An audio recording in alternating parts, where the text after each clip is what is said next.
সম্মানিত ভিউয়ার্স, আসসালামু আলাইকুম। আপনাদের সামনে উপস্থাপন করছে আইসার ডাম্প ট্রাকের একটা ক্যাবিন। এখন দেখাবো কি কি কন্ডিশন আছে, আপনারা দেখুন। এটা গাড়ি খোলা মাল, এখনও কমপ্লিট করা হয়নি। টুকটাক কাজ আছে ক্যাবিনে, যে নেবেন তাকে কমপ্লিট করে দেবে। মাল সম্পূর্ণ সব আছে।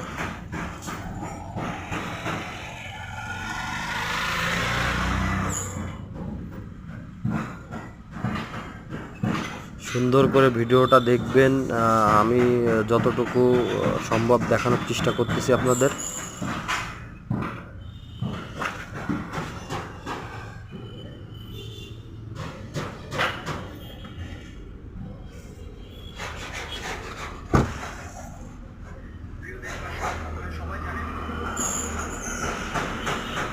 যারা আইসার টাটা লিলেন ক্যাবিন নিতে ইচ্ছুক, আমার হটলাইন নম্বরে ফোন দেবেন। ক্যাবিন ও বডি সেবার সাথেই থাকবেন। চ্যানেলটি সাবস্ক্রাইব করবেন, বেল আইকনটি ক্লিক করবেন। ধন্যবাদ।